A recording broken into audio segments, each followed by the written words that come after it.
হাসির রাজা, জ্ঞানের রাজা, রসিক রাজা।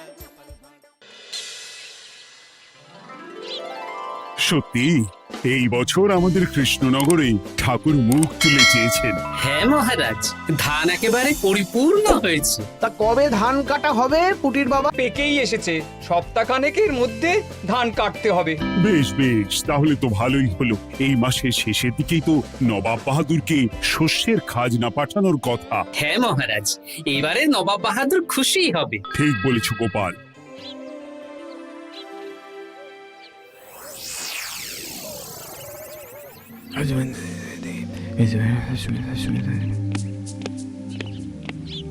প্রণাম খাম্বাজরাজ। ওই তো কৃষ্ণনগরের মন্ত্রী চলে এসেছে। ও, এর কথাই তুমি বলেছিলে? হ্যাঁ, ওই রাজ্যের সব খবরাখবর আমায় দেয়। ইনি কে? ইনি হলেন জমিদার কেশকান্ত বর্মন, আমার রাজ্যেরই দক্ষিণ পশ্চিম গ্রামের জমিদার, আমার প্রিয় বন্ধু। নামটা বেশ অন্যরকম, কেশকান্ত। আসলে ওদের বংশ পরম্পরায় সকলের উন্নত ঘন কেশ আছে, তাই ওদের পরিবারের সবারও নামে একটা করে কেশ আছে। আমি খাম্বাজ রাজের সৌমিত্র এবং সুপরামর্শদাতা। কিছুদিন আগে আমার মাথায় খুব খুশকি হচ্ছিল, মাথার চুল পাতলা হয়ে আসছিল। কিন্তু আমার পরামর্শে একটা তেল মাখতেই মহারাজের মাথার চুল এখন ঘন হয়ে উঠেছে, আর কোনো সমস্যা নেই। বাবা বাবা, ভালো ভালো ভালো। এবার তাহলে কাজের কথাটা বলে দিন। এবারে তো শুনলাম তোমাদের রাজ্যে অনেক ধান উৎপাদন হয়েছে, তাই স্বাভাবিকভাবে নবাব বাহাদুরের কাছে রাজস্ব অনেক বেশি দেবে, কি তাই তো? হ্যাঁ, এবারে রাজস্ব দানে কৃষ্ণনগরই প্রথম হবে। না, তা হবে না। নবাবের কাছে অত ধান পৌঁছবে না, এমনকি কৃষ্ণচন্দ্রের কাছেই চাষিরা বেশি ধান রাজস্ব দিতে পারবে না। সেটা কি করে হয়? পাকা ধানে মই দিতে হবে। বললাম না, ও আমার সুপরামর্শদাতা। হ্যাঁ, আমার মন্ত্রীকে বাণিজ্যের কাজে বাইরে পাঠিয়েছি কিছুদিন, তাই কেশকান্ত মাঝে মধ্যেই আমার কাছে আসে, গল্পগুজব করে আর সুপরামর্শ দেয়। কিন্তু আমি কি করব? তুমি রাতের অন্ধকারে চাষিদের ধান জমিতে পাকা ধানে মই দিয়ে দাও, এমন ভাবে কাজটা করবে যাতে কাক পক্ষীতেও টের না পায়। আর তাতে আমার লাভ? প্রত্যেক বছর নবাব রাজস্ব দানে বিজয়ীকে 3000 মোহর দেয়, আমি তোমাকে তার থেকে 1000 মোহর উপহার দেব। 1000 মোহর? হ্যাঁ হ্যাঁ, যাও যাও যাও, কাজটা শুরু করে দাও। আচ্ছা।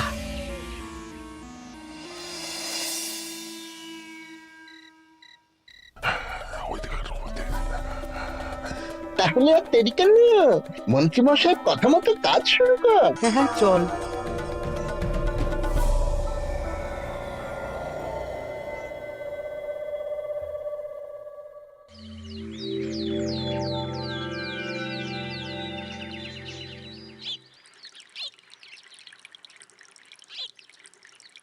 এবারে তো চাষাবাদ বেশ ভালোই হয়েছে। আশা করি নবাব বাহাদুরের কাছ থেকে এবারে আমরাই পুরস্কার পাবো।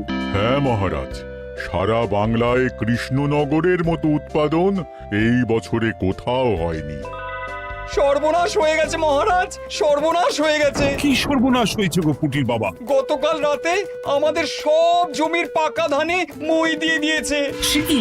এবার আমরা কি করব মহারাজ? কাদের কাদের জমিতে হয়েছে এসব? যেই জমিতে তাকাবেন সেই জমিতেই এই কাণ্ড, ধান ঝরে সব মাটিতে পড়ে আছে। এবার আমরা কি করব? হায় হায় হায়, এবার আমাদের রাজ্যের কি হবে? নবাব বাহাদুরকে তো জবাব দিতে পারবো না। বড় বিপদ হয়ে গেল, রাজ্যে গ্রহের প্রকোপ নেমে এলো। ও, আর কদিন পরেই আমার টেকে আসবে 1000 মোহর। ঠিক আছে, তোমরা সবাই এখন বাড়ি যাও। না, আমার মন মেজাজ ভালো নেই।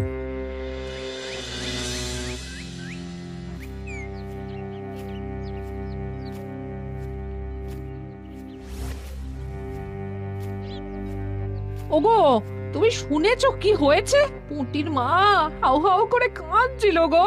হ্যাঁ গিন্নি, পুটির বাবা কয়েকজন চাষি ভাইদের নিয়ে রাজসভায় এসেছিল। শুনলাম রাতারাতি কে বা কারা চাষ জমিতে পাকা ধানে মই দিয়েছে। কত বড় সর্বনাশ হয়ে গেল বলো, কি হবে গো? কি যে হবে ভগবান জানে। বলি তুমি পারলে না পুটিদের একটু সাহায্য করো। হ্যাঁ, আমি মনে মনে ভেবেই রেখেছি বুঝলে, এবার বেতন পেলে পুঁটিদের বাড়িতে মাসো ভাড়ার জিনিসপত্র দিয়ে আসবো। নবাব বাহাদুরের কাছে মহারাজ খাজনা না, রাজবাড়ির ভাড়ার থেকে আপাতত কিছু বস্তা ধান পাঠানোর ব্যবস্থা করুন। তারপর নবাব বাহাদুরের কাছে গিয়ে বলবেন, আস্তে আস্তে সব দিয়ে দেবেন মহারাজ। তাই করতে হবে, তাছাড়া তো আর অন্য কোনো উপায় দেখতে পাচ্ছি না। কিন্তু এবারে আর আমাদের মান রক্ষা হবে না। দেখি দু একদিনের মধ্যেই যতটা সম্ভব ভাড়া থেকে ধান পাঠানোর ব্যবস্থা করব।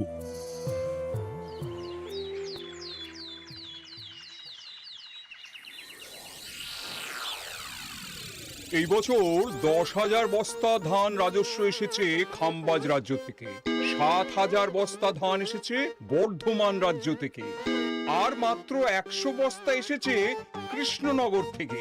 তাই এই বছরের বিজয়ী রাজ্য হচ্ছে খাম্বাজ রাজ্য। খাম্বাজ রাজ্যের রাজার হাতে 3,000 মোহর উপহার হিসেবে তুলে দিচ্ছেন। আর কৃষ্ণচন্দ্র, তোমার রাজ্যের এরকম হাল কেন? এবারে আমাদের সমস্ত রাজ্যের পাকা ধানে কেউ বা কারা মই দিয়ে দিয়েছে। সেসব তোমার মাথা ব্যথা।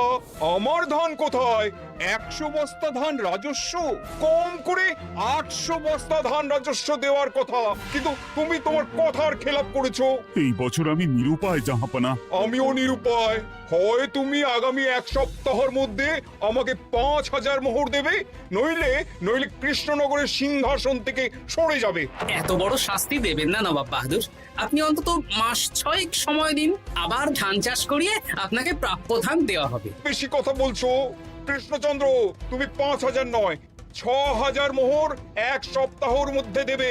বেটা গোপাল বেশি পাকা, অত কথা বলতে কে বলেছিল? গোপাল, এটা তুমি কি করলে? হায় হায় হায়! সর্বনাশের সময় যখন ঘনিয়ে আসে তখন বিপদের ওপর বিপদ এভাবেই আসে। আমার পাওনা। আরে এখন না, এখন না, তোমাকে পাঠিয়ে দেব। ওই দেখুন, খাম্বাজ রাজের সাথে কথা বলছে। এখন বেশি কথা বললে কৃষ্ণচন্দ্র আর গোপাল সন্দেহ করবে। চলুন তো দেখি ওখানে গিয়ে কি কথা বলছে। কি কথা বলছো মন্ত্রী? মন্ত্রী আমায় বিজয় অভিনন্দন জানাচ্ছিল। বিজয় অভিনন্দন তো উপহার পাওয়ার সময় জানাতে পারতেন মন্ত্রী মশাই। যাই হোক, আপনাকে তো ঠিক চিনতে পারছি না। আমার নাম কেশকান্ত, আমি খাম্বাজ রাজ্যের দক্ষিণ পশ্চিম গ্রামের জমিদার। কেশকান্ত আমার বিশেষ বন্ধু। আপনার কেশ নিয়ে বেশ ভাব দেখছি। হ্যাঁ, ওই কদিন আগে তো খাম্বাজ রাজের মাথার চুল পাতলা হয়ে আসছিল, খুশকি হচ্ছিল আর কি। তো ওনার পরামর্শে একটা তেল মেখেই তো খাম্বাজ রাজের আবার ঘন কালো চুল ফিরে এসেছে। কেশকান্ত জমিদার হতে পারে, কিন্তু ওর অর্থনৈতিক অবস্থা তাবর তাবর রাজাদের থেকে অনেক ভালো। কয়েক হাজার বিঘা জমির মালিকও, তার সাথে চুলের তেলের ব্যবসা করেও হাজার হাজার মোহর রোজগার করে। এই এখন চুল নিয়ে চুলোচুলি না করে চলো কৃষ্ণনগরে ফিরি। এমনিতেই মন মেজাজ খারাপ, 1 সপ্তাহের মধ্যে আবার 6,000 মোহর জোগাড় করতে হবে। হ্যাঁ, চলুন চলুন।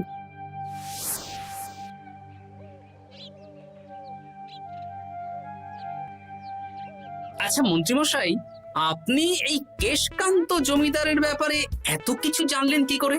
ওনার সাথে তো আমাদের আজই প্রথম দেখা। হাওয়ায় কত খবরই ভেসে আসে, সেরকম আমার কানেও এসেছিল। এসব বাদ দাও। গোপাল, মন্ত্রী, দুজনেই ভাবনা চিন্তা করো কিভাবে 6,000 মোহর জোগাড় হবে। পাকা ধানে মই পড়লো, এখন আবার এত বড় বোঝা। আমার কাছেও মহারাজ বেশি অর্থ নেই, সব মিলিয়ে মিশিয়ে ওই 150 থেকে 200 মোহর মতো আছে বাড়িতে।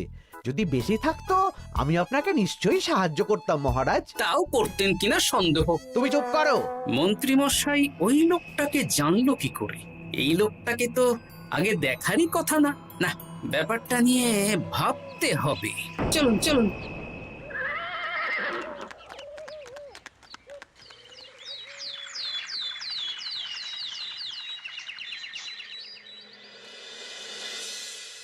বুঝলে গিন্নি, 1 সপ্তাহের মধ্যে মহারাজকে 6,000 মোহর জোগাড় করতেই হবে, নইলে সিংহাসন ছাড়তে হবে। এখন কিন্তু আমাদের উচিত মহারাজের পাশে দাঁড়ানো। কিছু ভেবেছো কি?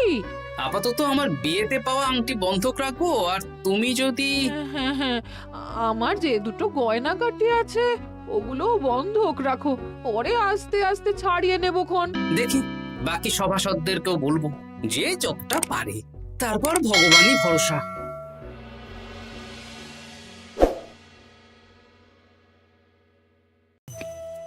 আপনি এত চিন্তা করবেন না মহারাজ। চিন্তা না করে কি আর কোনো উপায় আছে?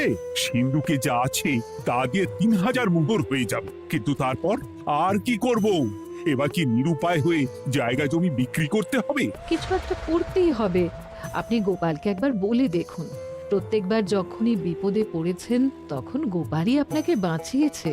দেখি আগামীকাল রাজসভা শুরু হওয়ার আগে গোপালের সাথে ব্যাপারটা নিয়ে আলোচনা করব।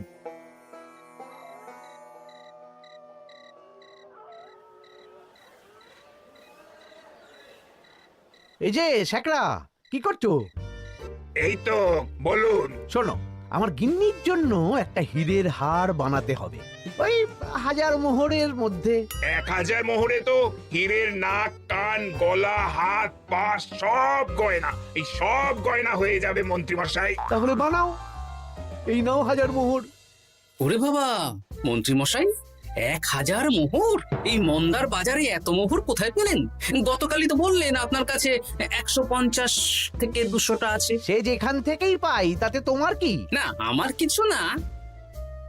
শেখরা, আমি কয়েকটা গয়না বন্ধক রাখবো। দেখি কি আছে। এই সব মিলিয়ে এতে আমি 15 মোহর দিতে পারবো। বেশ, তাই দাও। আমি আমি ধীরে ধীরে শোধ করে গয়নাগুলো ছাড়িয়ে নেব। হ্যাঁ, মন্ত্রীর ব্যবহারগুলো বেশ সন্দেহজনক লাগছে। দেখি গুপ্তচরকে কাজে লাগাতে হবে, মন্ত্রীর পিছনে ছায়ার মতো লেলিয়ে দিতে হবে।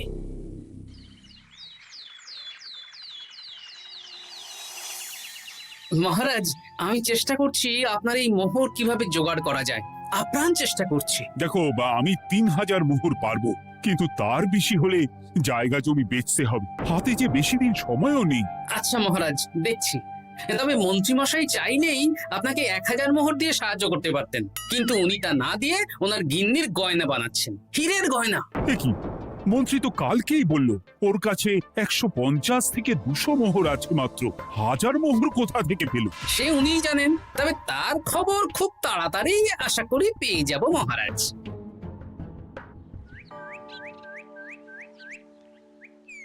কাজটা একদম ঠিক করলেন না মন্ত্রী মশাই।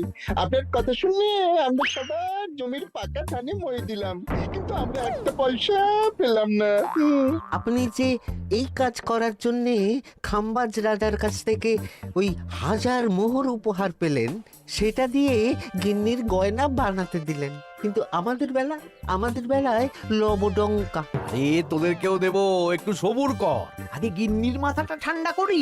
না না, আমাদের এক্ষুনি চাই। আরে এক্ষুনি কি করে দেবো, আমার হাত খালি। আচ্ছা আচ্ছা, ঠিক আছে, এই নে 2 মোহর ধর, 2 ভাই ভাগ করে নি, পরে আরো দেবো। এটা কিন্তু ঠিক না। এসব আলোচনা খোলামেলা জায়গায় করা উচিত না।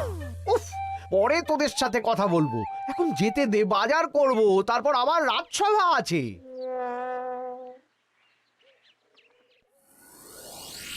আচ্ছা, এই ব্যাপারটা মহারাজকে আর গোপাল দাদাকে জানাতে হবে।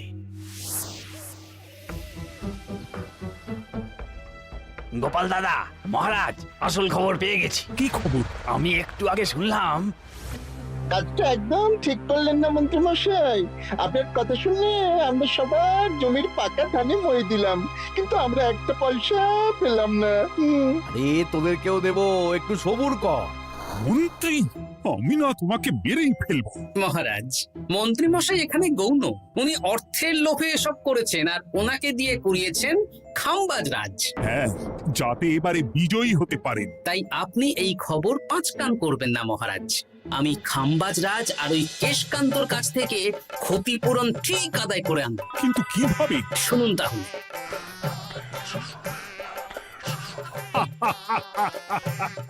দারুণ বুদ্ধি। তাহলে এখন আসি মহারাজ, কাউকে কিচ্ছু বলার দরকার নেই। আপনি শুধু আগামীকাল সন্ধেবেলা খাম্বাজ রাজের দরবারে চলে আসুন, পারলে নবাব বাহাদুরকেও সঙ্গে করে নিয়ে আসুন। হ্যাঁ,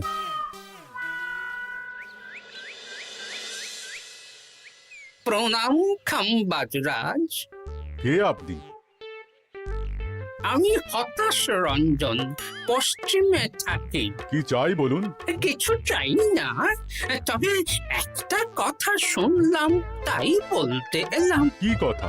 আমি শুনলাম মহারাজ আপনার মাথার চুলগুলো সব নকল। আমার এত সুন্দর চুল সব নকল? ফাজলামো হচ্ছে। আমি যদি প্রমাণ করে দিই আপনার চুল নকল, তাহলে কি? তাহলে আপনি আমাকে 100 মোহর দেবেন, আর প্রমাণ না করতে পারলে আমি আপনাকে 100 মোহর দেব। বেশ, দেখো, এক্ষুনি দেখো, আমারই তো 100 মোহর লাভ হবে। এখন না, এখন না, আজ সন্ধে বেলায়। বেশ বেশ, তখনই এসো। এবারে জমিদার কেশকান্তর বাড়ি যেতে হবে।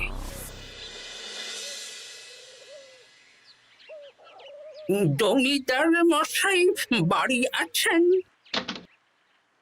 কে মশাই আপনি? আমি হতাশ রঞ্জন, পশ্চিমে থাকি। আমি বিশাল ক্ষমতাশালী লোক। কিসের ক্ষমতা? আমি রাজরাজাদের মারধর করি, চুল ধরে টানি, শাস্তি দিই। এসব কি উল্টো পাল্টা বলছেন? খাম্বাজ রাজ আপনার বন্ধু না? হ্যাঁ, প্রিয় বন্ধু। ওনাকেও আমি আপনার সামনে চুল ধরে টানবো, কিন্তু উনি কিচ্ছু করতে পারবেন না। উনি আপনাকে শুলে চড়াবেন। কিছুই করতে পারবেন না, বললাম না আমি বিশাল ক্ষমতাশালী লোক। বিশ্বাস হচ্ছে না তো? তাহলে বাজি ধরুন, 10,000 মোহরের বাজি। 10,000 মোহরের বাজি? হ্যাঁ, আজ আমি খাম্বাজ রাজের রাজবাড়ি যাব, আর আমার শক্তি প্রদর্শন করব। ওনার চুল ধরে টানা হেঁচড়া করব, ওনাকে আহত করব, কিন্তু উনি আমাকে কিছুই করতে পারবেন না। বেশ, রাজি, বাজি। 10,100 মোহর দিতে পারবেন তো? হ্যাঁ, আমি বাজি হারলে আপনাকে দেব 10,100 মোহর।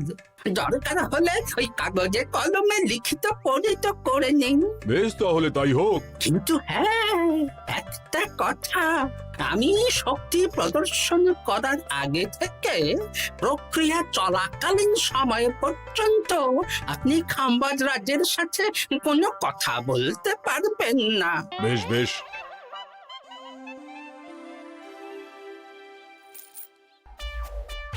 তাহলে শুরু করি। শুরু করো। এবার আমি প্রমাণ করেই ছাড়বো।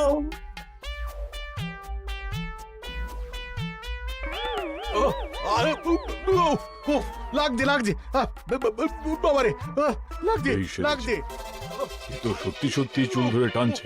লাগছে লাগছে, বাবারে, বাবা। ওরে বাবা রে বাবা, কি শক্ত! এ কি, খাম্বাজরাজ কিছুই তো বলছেন না? তাহলে কি আমি হেরে গেলাম? না না খাম্বাজ রাজ, আমার ধারণা ভুল, যা শুনেছি তাও ভুল। এবার বিশ্বাস হলো তো? দাও দাও, এবারে 100 মোহর দাও। দিন কেশকান্ত মশাই, আমাকে 10,100 মোহর দিন। এ কি, ও তোমাকে 10,100 মোহর কেন দেবে? ওনার সাথেও তো বাজি ধরেছিলাম। কি বাজি? আপনার এখান থেকে বেরিয়ে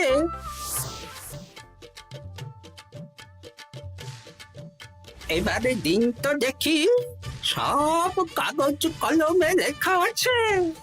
এই নাও। হায় হায় হায় হায়। সাবাস গোপাল, সাবাস, তুমি আমার মুখ রক্ষা করেছো। গোপাল, কৃষ্ণচন্দ্র, নবাব বাহাদুর, আপনারা? হ্যাঁ, আমি গোপাল।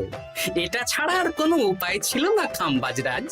আপনি আমাদের মন্ত্রীর মাথা খেয়ে যে জঘন্য কাজটা করিয়েছেন সেটা তো আর প্রমাণ করতে পারতাম না, তাই ছলে বলে কৌশলে আপনার প্রিয় বন্ধুর কাছ থেকে আদায় করে নিলাম। হ্যাঁ নয়, হ্যাঁ।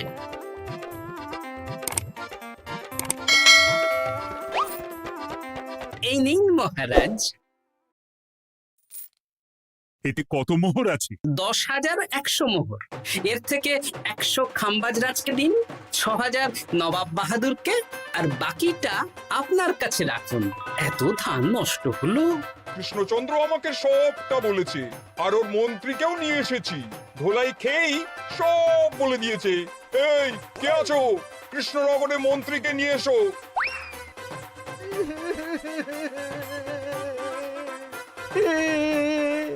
মার খেয়ে আমি সব বলে দিয়েছি খাম্বাজরাজ। উদ্ধার করে তো জাহাপানা, আমাকে ক্ষমা করে দিন। এর কোনো ক্ষমা নেই, তোমাকে আমি কারাগারে বন্দি করব। হায় হায় হায়, সামান্য টাকার লোভ করতে গিয়ে পুরো মাঠে মারা গেলাম।